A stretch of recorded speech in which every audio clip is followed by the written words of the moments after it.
Finalement, à quoi ça sert pour le patient de se tenir au courant de l'évolution des pollens?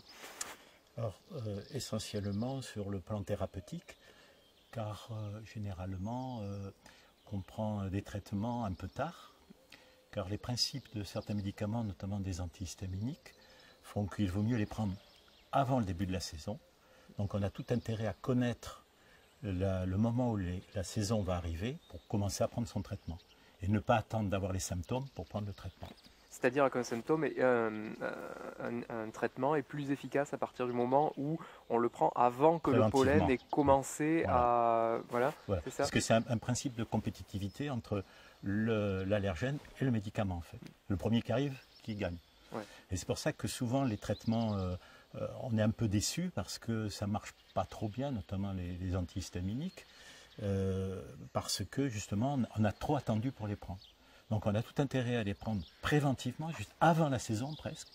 Donc l'intérêt d'un pollinorium par rapport au capteur de pollen, le capteur de pollen nous donnait des résultats mais après la saison, enfin presque à 15 jours de près, alors que le pollinarium va nous mettre tout de suite en alerte dès que, par exemple pour les graminées, les épillets vont s'ouvrir, qu'on va pouvoir commencer à voir l'apparition des pollens. Donc ils ne seront pas encore en l'air. Donc l'intérêt c'est de faire préventivement. D'accord.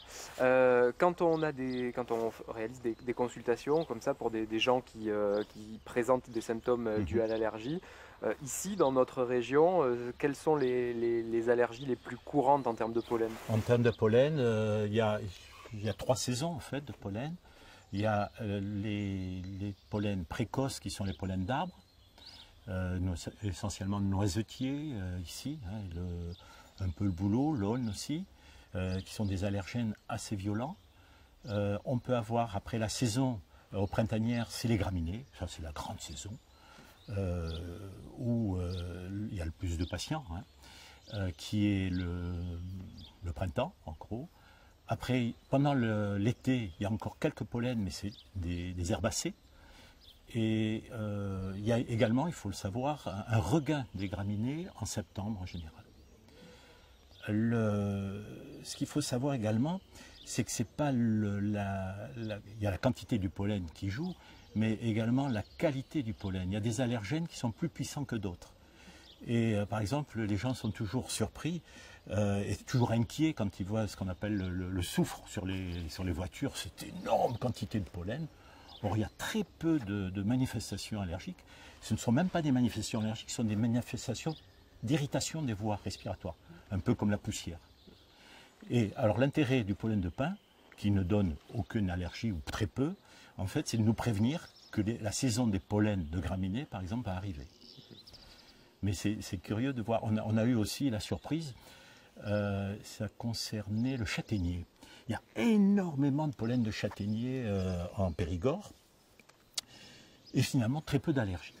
Donc on a fait une étude à l'époque où les gens avaient des petits capteurs de pollen sur leur comme pins un peu, et on a récolté à la fois ce qu'il y avait sur les petits capteurs et l'interrogatoire et la consommation médicamenteuse. Et là on s'aperçoit que finalement il y avait beaucoup de pollen de châtaignier, mais très peu finalement de prise de médicaments. Ce qui veut dire que le châtaignier est peu allergisant. Donc si on résume, c'est pas parce qu'on voit beaucoup de pollen qu'on est forcément en présence de beaucoup d'allergiques, et d'où l'intérêt d'avoir un pollinarium comme celui-là. Voilà. Alors il y a une autre aussi source qui est... il y a des petites choses aussi qui varient maintenant à cause du climat. Le réchauffement se retrouve au niveau des pollens, avec une augmentation considérable des pollens dans leur quantité et surtout dans la longueur des saisons. Avant les saisons, c'était un mois, point final, on savait qu'on allait avoir les yeux qui allaient pleurer, le nez qui coule, mais c'est que maintenant, c'est pratiquement le printemps et l'été.